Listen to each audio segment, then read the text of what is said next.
History tells the story of the world and of our lives. Sometimes that history goes bump in the night.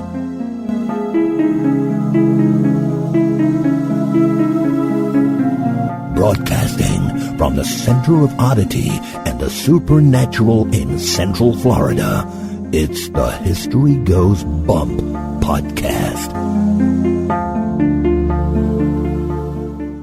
Hello, you spooktacular people. Welcome to this 36th episode of the History Goes Bump podcast. Ghost Tours for the Theater of the Mind. I am your host, Diane. And this is Denise. And today we're talking about the Island Hotel and Restaurant Bed and Breakfast in Cedar Key, Florida. So we're coming right from our home state here with we like to call it the center of oddity and the supernatural.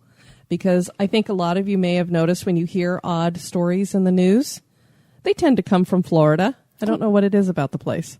Oh, we have everything here. We have all the stuff. We're close to a lot of the southern places where there's lots of hauntings. And then, of course, we always have the pirates and all of that coming in here as well. Very true. And a lot of tourists. That makes everything strange. Especially the roads. We do want to give a shout out to, and I hope I'm saying this right, Denis from Twitter. She tweeted at us, "You guys are great. Thanks so much for sending us that feedback, Denis. We greatly appreciate that." If you would like to check out our website, you could do that at historygoesbump.com. It's where you can find out everything you want to know about the show, from where to find us on social media to how you can purchase something at our emporium, donate to the show, sign up for our free newsletter, and a lot of other great stuff. And Denise, if they would like to give us some feedback via email, where can they write us? Simply at historygoesbump@gmail.com. Fabulous. Well, I'm ready to go over to the Gulf Coast and get a little feel for the sand and the sun and seashells and all that good stuff.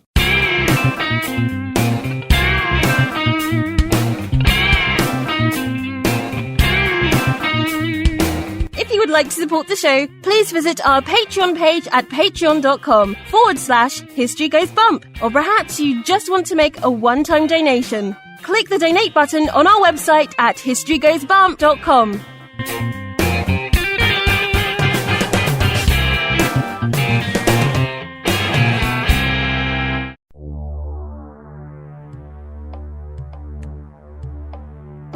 Welcome to this moment in Oddity history. Roy C. Sullivan was a park ranger for the National Park System. In 1942, Sullivan was working on a lookout tower when a thunderstorm started raging. All of a sudden, a bolt of lightning rocketed from the clouds and hit Sullivan while he was in the lookout. The bolt shot straight through his leg and out his foot, blowing off the nail of his big toe. Sullivan survived. In 1969, Sullivan again found himself in the middle of a thunderstorm while driving a high mountain road. A bolt of lightning hit him again, knocking him unconscious and burning his eyebrows off. He survived yet again. A year later, Sullivan was walking to his mailbox to retrieve his mail, and he was struck by lightning again, this time suffering burns to his shoulder. He survived it yet again. In 1972, lightning set his hair on fire, and he had to dump a bucket of water over his head to put the fire out. He lived. Within a year, his hair had grown back and was set on fire yet again by lightning when a bolt passed through the hat Sullivan was wearing. The blast rocketed him out of his truck and seared his leg as well. But he survived yet again. In 1976, he was walking around a campsite when a bolt of lightning hit his ankle. It didn't kill him. In 1977, Sullivan was fishing when a bolt of lightning hit him and burned his chest and stomach. He survived. In all, Sullivan was struck by lightning 7 times and survived to tell the tales. One would think that the human lightning rod was impossible to kill, but that was not true. It would be the heartache of losing a woman that would take Sullivan down. He killed himself in 1983. A human lightning rod certainly is odd.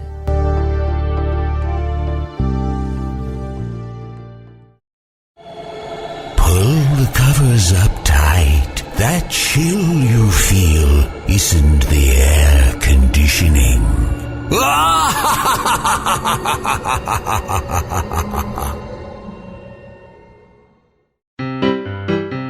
This day in history. On this date, March 26th, in 1830, the Book of Mormon is published for the first time. The founder of Mormonism was Joseph Smith. He claimed that an angel named Moroni visited him in 1823 and told him about ancient writings that had been engraved on gold plates. The plates had been hidden in New York, and Moroni told Smith where he could find them. Moroni was the last prophet to add to the writings, and he had hidden the plates, so that's why he knew where they were located. He directed Smith to translate the plates into English because the original writings were in unknown characters that Smith claimed were Reformed Egyptian. The writings told tales of Jesus Christ appearing in the Americas, and when Smith was finished, he named the book The Book of Mormon, an account written by the hand of Mormon upon plates taken from the plates of Nephi. Many people claimed that the book was a fabrication, and Smith never produced the plates that he claimed to have translated. Smith took his book to Egbert B. Grandin's printing press in Palmyra, New York, and asked Grandin to publish the book. Grandin refused because he thought the book was a fraud and thus a financially risky venture for him. Smith took his work to Rochester and found a printer there willing to publish the book. Smith really wanted Grandin to do the job, though, and so he appealed to him one last time, pointing out that another publisher was willing to publish. Grandin agreed to print 5,000 books, but only after he was paid $3,000. Smith got a friend named Martin Harris to give him the money. Publication continued, and on March 26th, Grandin announced in the Wayne Sentinel that the Book of Mormon was available at his bookstore. Over 150 million copies have been sold, and it has been translated into 108 languages.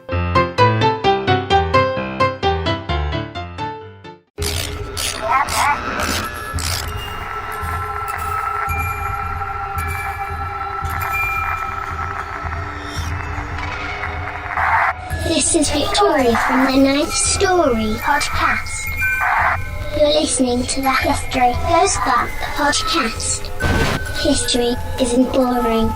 It's terrifying. Especially when it goes bump. Boo!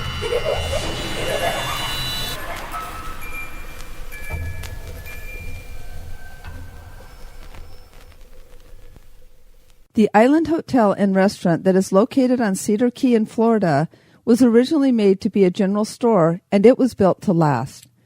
The building material that was used was Tabby, which is a mixture of oyster shells, sand, and limestone, and the structure has lasted for 155 years. The building has survived severe weather, the Civil War, fire, and passing through the hands of many owners, a stint as a brothel, foreclosure, and death. It would seem that the spirits of many who have passed through the doors have survived as well. Island Hotel is not only one of the better-known hotels in Florida, but it has a reputation of being haunted. The actual number of haunts seems to be 13 ghosts. Lucky number. Indeed, and it makes me think of that movie, 13 Ghosts. Did you ever see that? I did not. Was that a scary movie? Yes, and it was pretty good. I enjoyed that one. There's a lot of horror movies out there that are just kind of stupid, but that one was pretty good. Tabby, that's what the old fort in St. Augustine was made out of. Yes, it is, because that's the first time where we kind of got to know what Tabby was. Exactly, and just to give everyone an idea of what Tabby can endure, cannonballs couldn't get through that. Nope. Probably why this thing has survived, particularly hurricanes. We haven't had any hurricanes hit us since we've been here, and we've almost been in Florida for 8 years. Don't tempt the spirits. Even the spirits of the sea, Missy. Better start. There, I'm knocking on some wood. This is more like a pressed something or the other. Pressed mysterious wood that my desk is made out of. Cedar Key is located just south of the mouth of the Suwannee River. That makes me want to sing a song. Uh-oh, here we go again. Suwannee River. The islands derive their name from the eastern red cedar that once grew abundantly in the area. It is believed that the Temecula tribe were the first people to live on and near Cedar Key. The indigenous population was decimated by the Spanish when they arrived in the 1500s. The Cedar Keys would go on to be used by several groups, including the Seminoles and pirates. That's what you were talking about earlier, Denise. The United States Army established itself on Cedar Key in 1839 by building a fort there, where a garrison was headed by General Zachary Taylor, who would eventually become one of our presidents. Wow. A hurricane in 1842 chased the Army away. That same year, Congress passed a law called the Armed Occupation Act. That sounds kind of dangerous. I know, armed occupation. The bill was a blatant attempt to run the Seminole off and bring more white people to Florida. And It was a bad bill. It would be the Florida Railroad that would bring big changes to Florida, and in particular Cedar Key. The president of the Florida Railroad was also a United States Senator, David Levy Yulee. Yulee was a Jewish Moroccan, making him the first ever Jewish senator. Because he was the president of the Florida Railroad, he was nicknamed the father of the Florida Railroads. Yulee had brought Way Island, which was part of the Cedar Key group, to have a place for the railroad's terminal facilities. Cedar Key would become the railroad's western end of the line. The first train arrived in 1861. A Jewish Moroccan. I don't know where you put those two together. His given name was David Levy, and then when he found out about his Moroccan descent, he added the Yulee in there because that was the name of one of his ancestors. So I thought that was very interesting. Because the railroad meant prosperity, several people took interest in establishing homes and businesses there. Major John Parsons bought some land and began construction on the building that would one day become the Island Hotel. He partnered with a man named Francis E. Hale, and when the building was finished, they named it Parsons and Hale's General Store. Unfortunately, just as the general store was ready for opening and business seemed ready to grow in Cedar Key, the Civil War started. It brought a halt to all growth, and it brought war to Cedar Key. Union troops invaded the area, and they burned nearly every building. The general store was left alone because the Union saw it as a strategic point for a headquarters. Cedar Key was near a major port, and the general store provided shelter, supplies, and storage. Major Parsons joined the war effort, and he served as a commander of some Confederate volunteers. He and his men defended the Gulf Coast, and soon the Confederates were able to take back Cedar Key, and they then used the general store as a barracks. The war ended, and Parsons returned to Cedar Key, where he and Hale reopened the general store. Parsons and Hale ran shipping from the general store and supplied the area with everything from furniture to oil to hardware to food to building supplies. The Cedar Key post office and the customs house were also inside the general store. At some point, Parsons and Hale decided to offer boarding at their place as well, and John Muir is one of the people who may have stayed there. Muir is considered the father of our America's national park system. Cedar Key was the finish to his 1,000-mile walk, which he had started in Indiana, and was his attempt to study and enjoy the natural landscape. He wrote of his adventure in his book, A 1,000-Mile Walk to the Gulf, and in it he recounts stepping into the general store in Cedar Key.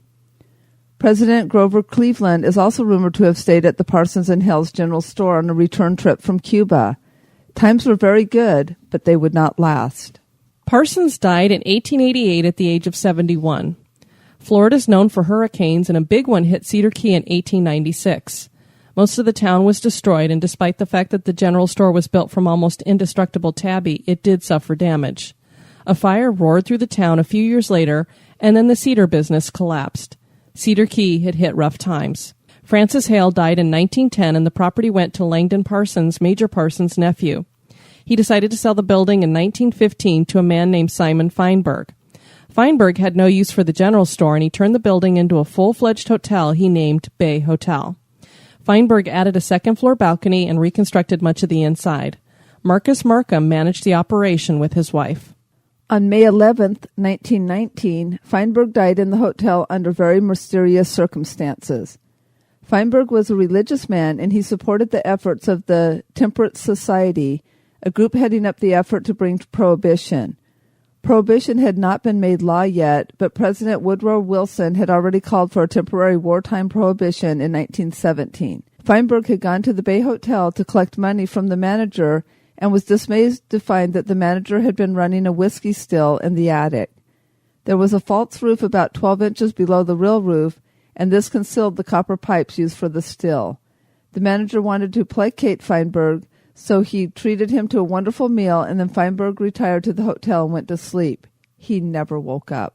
The hotel would filter through the hands of several owners after the death of Feinberg. The building became known as the Cedar Key Hotel, and then later was renamed Fowler's Wood after a new owner. It was the hotel's tenure as Fowler's Wood that it would become a brothel and speakeasy during the 1930s. A Mr. Crittenden managed the hotel at this time. In 1932, the railroad stopped running to Cedar Key, and economic depression hit the area once again. Times were so tough for the hotel that it went into foreclosure. The owner took the foreclosure pretty hard and tried to burn the building down 3 different times. His plan might have worked had he stopped to remember that the fire department was right across the street. The fire was extinguished every time. If it was today's day and age, he'd be in those like Facebook things you see where like it's like dumb criminals. Yeah, exactly.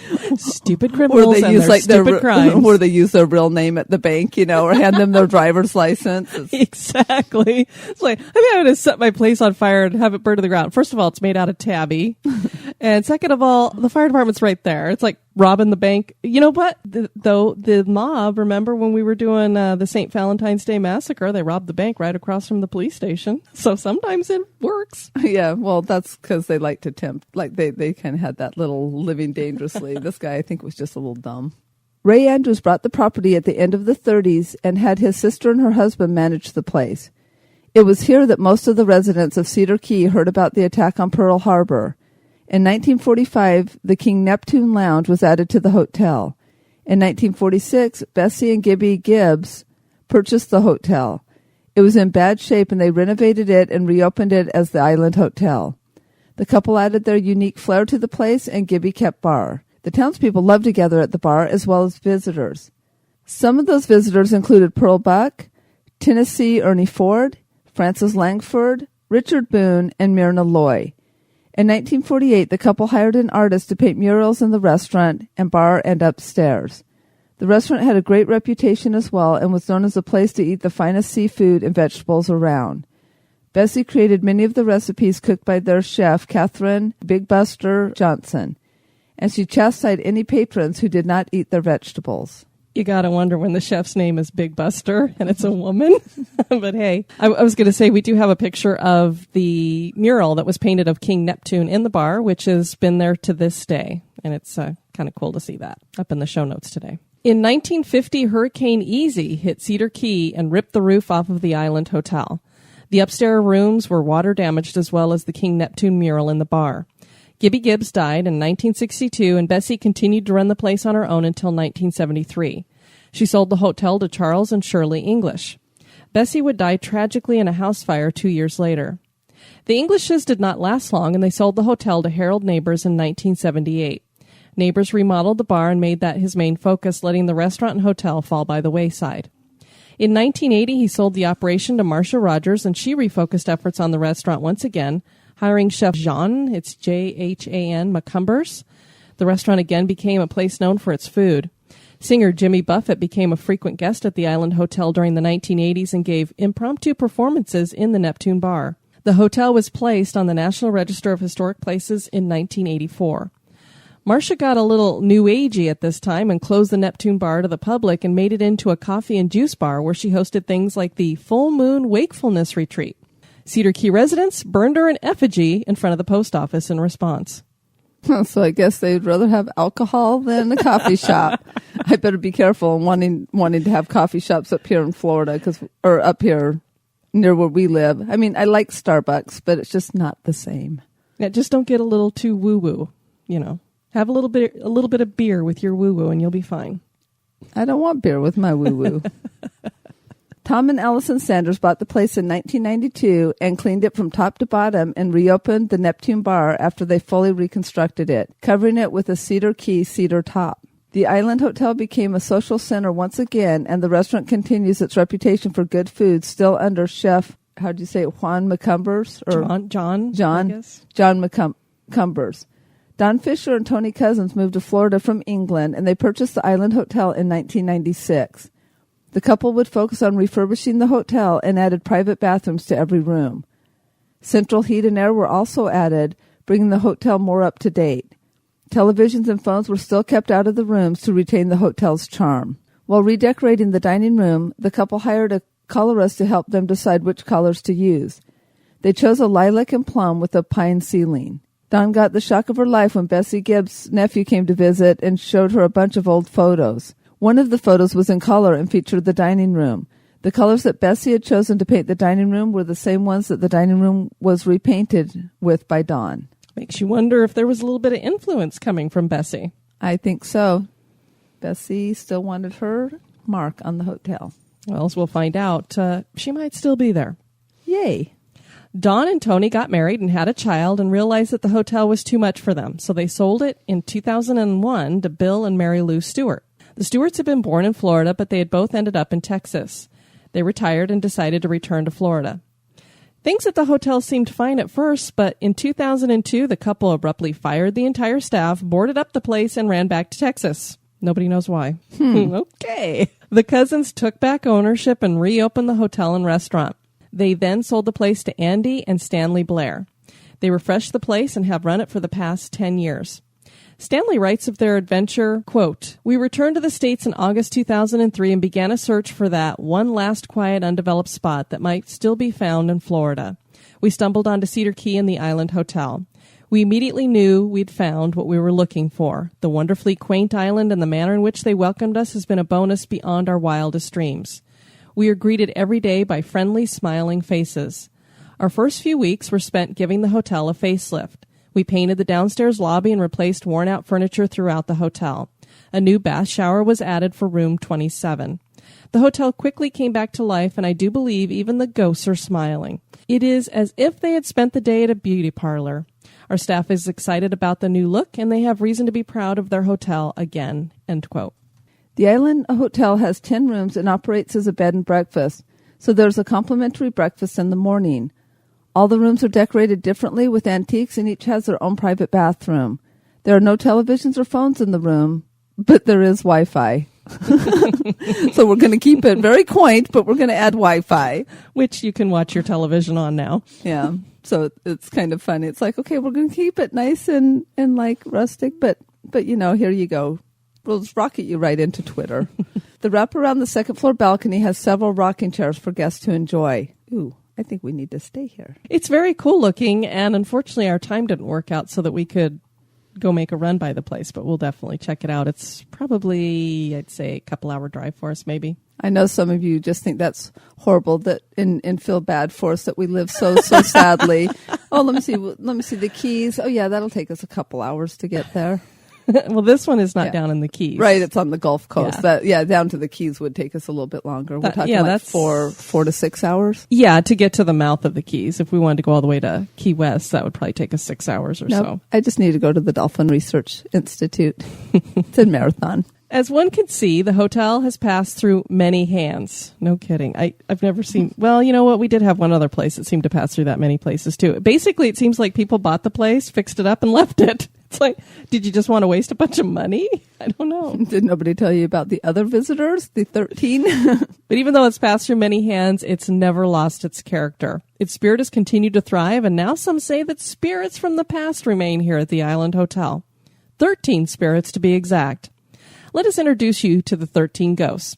As described earlier, Native Americans lived in the area before the Island Hotel was built. 3 spirits have not been described by anybody, but psychics claim that they're there. 2 spirits of Native Americans have been seen in the hotel at various times. A fisherman has made an appearance, and another specter that's described as tall and thin. None of these spirits is very well known, but the rest of the 13 are seen more often and have made themselves known. When the Island Hotel was Parsons & Hill's general store, a young black boy of the age of 9 was given the job of stock boy. He would stock shelves and keep the store clean. One day something went missing in the store, and the manager accused him of stealing. Whether the boy actually stole anything is not known, but he was scared and ran away and hid. The location he chose to hide was a bad one. It was a 5-foot-deep, 2,500-gallon cement cistern in the basement of the store, and he drowned. No one knew what happened to him until a skeleton was discovered in the cistern a year later. The young boy's ghost continues to haunt the basement. Yeah, apparently you can't get down to the basement unless you go through a trapdoor, and it's like dark and creepy down there. I'm like, what 9-year-old would go down there anyway to hide? Just crazy. So, well, depending on how scared he was. Yeah. And what year was that? Did it say? It was right after the Civil War. Yeah. So, I mean, if you're a little boy of color accused of stealing, a dark cellar is going to seem a lot less worse than what might happen otherwise, because it wasn't a very, very calm time during those years. And what they were going to do is paint the inside of the cistern with lime, because I guess it kept water from souring. I'm like, lime? I don't think I want that in my water, but okay. And of course, when they opened it, that's when they found him. The most seen ghost at the hotel is that of a Confederate soldier who apparently died on the property for unknown reasons. Had he been wounded, or did something sinister take place? His ghost seems to like to take early morning walks and is often seen in the early morning mist, that blankets the coastal location. He is seen standing at attention near the doors leading to the stairs also. Some have wondered if the apparition is that of Major Parsons, who had led a Confederate garrison. As we talked about earlier, Simon Feinberg had died at the hotel under mysterious circumstances. Had his meal been too rich and caused him to have a heart attack, or was someone trying to protect their whiskey still and made sure he would not interfere with the operations by killing him? Was he poisoned? Feinberg seems to be at unrest. Hotel guests have seen him walking the halls and heard disembodied footsteps. He's been seen in room 27, which is the room where he died. Room 27 seems to be the most active area of the hotel. Besides being haunted by former owner Feinberg, a prostitute from the brothel days hangs out in this room and the adjacent room 26. She'd worked here during the Depression, and it's believed she was murdered. Male guests have had the most experiences with her. They not only see her, but they feel their bed being sat upon, and occasionally a patron receives a disembodied kiss. When lights are turned on, she vanishes. The manager, who some think poisoned Simon Feinberg, was Marcus Markham. He was drinking one night in the King Neptune's lounge when he got in a fight with a steamboat captain. The argument got very heated and a knife was pulled. When the fight was over, Markham had been stabbed to death. His spirit seems to have taken up residence in the bar. His apparition is most often seen behind the bar near the pantry. Bullet slugs have also been found in the wall behind King Neptune's painting. Were these just from some idiot shooting at the painting, or did something else take place here in the bar? The dominant ghost at the Island Hotel is Bessie Gibbs, whose tenure at the hotel is the most memorable. She loved the place and really gave it life. She still enjoys taking care of the place and has been seen attempting to make beds, cleaning, and rearranging furniture. She locks guests out of their rooms and occasionally comes walking through rooms in the middle of the night, only to disappear through another wall. One guest reported the following story. Quote, "After being out many hours later, my husband wanted to go to sleep while I still wanted to hang out in the famous lounge. I told him to keep the lights on, and I was taking the flashlight, having heard that the main ghost had a sense of humor about flipping on and off lights. The lights were still on, though, when I went upstairs. I still felt strangely calm, and I'm rather intuitive and sensitive, so I hadn't been feeling peaceful. I would not have fallen asleep. After several hours of good sleep, I immediately was awakened by a loud bang. It sounded like a book had been slammed to the floor. That was all I heard. I waited a while longer and then woke my husband up and asked him to check to see if the Bible that was right next to the bed was still there. He said it was. He got up and turned the night lights on, and we both discovered that a Kleenex box that was on the coffee table across the room had been thrown down across the floor. Just to rule out any possibility of a breeze doing this, we did all sets of tests, placing the box under a fan and everything, but we knew it had to have been thrown." End quote. Our friends over at Peace River Ghost Trackers have investigated the building, and the following were their personal experiences. We entered the basement at 4:30 p.m. and was also accompanied by Derek from Channel 20 News out of Gainesville. The basement had a lot of dust, so any pictures from down there are hard to prove. Scott, who's one of the leaders of the Peace River Ghost Trackers, had a heavy feeling at one point near the cistern where a 9-year-old boy had drowned in the 1860s. Scott had to remove himself for a moment from that area. And Sprout, who's his partner with this, she also felt the heavy feeling in her chest and also chose to leave. Sprout was entering the room behind the bar at around 1:30 a.m., which was where a man had died of a knife stabbing. While entering, she had a very cold breeze sweep over the top of her left hand and could find no explanation for it. At 2:15 a.m., Tony, Sprout, Janice, and Scott were in the kitchen using dowsing rods to communicate with a man who's connected with the pantry. Many staff have seen and felt his presence for many years. We were standing in the order stated above when the activity occurred. Janice was facing the pantry and using the dowsing rod. She asked where the spirit was, and the one rod swung around and pointed behind her. When Janice asked for the spirit to move in front of her, Tony said, "Here it comes." Tony said she saw a dark shadow of a figure of a man coming towards her, then making a sharp turn in front of all of us. One at a time, we all said, "Oh," as the coldness swept past us. I saw Janice shaking from the cold, and Scott said it went down his arm. Scott's camera at 2 different times had taken pictures, and his flash did not go off, once in the basement and once in the lobby. This is not normal behavior for his camera. We had laid down for bed at 4:30 a.m., and shortly after, Sprout heard what she thought to be the piano down in the lobby. It was about 7 or 8 hits on the high notes of the keyboard. Then Lori started to talk. Her first time in a haunted hotel, she was a bit nervous. Then Sprout heard it again, about 4 hits this time. That's when she asked Scott if he would be able to hear the piano in their room. He said he hoped so because he had just heard it. They didn't get up because they were pooped and had had enough for the night. Sprout believes they were the last to go to their rooms for bed and didn't hear anyone else up and moving about in the hallway. In the morning, we were getting the 2 sets of keys together for checkout, but could only find 1 set. The key was finally found in the Velcro-sealed left pocket of a pair of shorts in the suitcase. They were Scott's shorts, and he does not use the left pocket. They were also folded up and unworn shorts. Lori watched her video from the night before and saw Scott take the key out of the door. He had put almost everything on the dresser, so it was assumed that that is where he set the keys. There were several incidents of room doors being unlocked by themselves, told to us by other investigators. Sprout even witnessed room 23's door unlocked twice by itself. The occupants of the room were inside during the first time and were sitting on the opposite side of the room when the door unlocked. Lori sent us her video that was done in our room. At one point, Scott is communicating with the dowsing rods, and a spirit is thought to be in the corner of the room that is being videotaped. During this time, the video is having a hard time focusing until Scott said, "Where did you go?" Knowing the spirit had moved from that spot, at this time, the camera functioned properly. Other occurrences at the hotel include lights flickering or turning off and on without assistance, doors open and close, and cold spots are felt.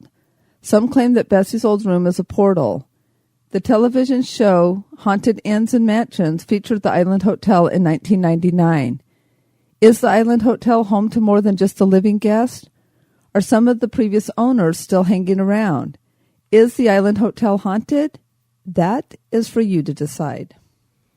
And in the show notes, we do have the official website for the Island Hotel there if you are in the area and would like to book your stay. Yeah, and after finishing this show, I might have had a change of heart, but I would love to go see it. I don't know that I want to stay there anymore.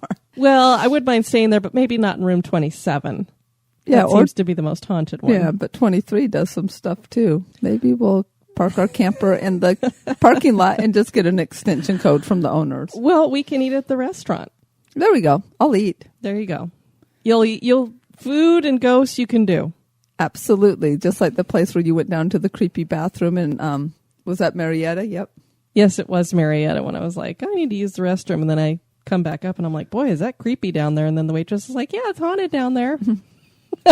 Oh, okay. Well, I'm glad I didn't know before I went down because I don't think I would have gone down had I known. Well, we want to thank you guys for joining us for this show. Our next show, we decided let's go to another area that we haven't ever thought of when it comes to hauntings and that is outside of this country. So we're going to South Africa, and I don't think I can do a South African accent. Okay. I can't either. He's like, well, don't look at me. I'm not doing it. There's going to be none. We're going to go to the Lord Milner Hotel. So that should be interesting. And I was like, let's do something on a different continent. I went, how about Africa? So, yeah, because we haven't covered anything in Africa yet. No, and I'm sure that place, with all the stuff that goes on over there, that's got to be a haunted continent. No, I do want to go to Africa. Sometimes you don't agree with me on that one, but I want to go do a picture-taking safari. I would like to do a picture safari. Just, I guess it depends upon where, because there's so much junk going on over there with people getting slaughtered, and it's just a lot of unrest. So, depend upon where we're going. We want to thank you for joining us for this show. I have been your host, Diane. And this has been Denise. You take care now. Bye-bye. Be sociable. Drop the chain rattling, neck biting, and shape shifting, and join us on Facebook and Twitter at History Goes Bump. Like the page and follow us.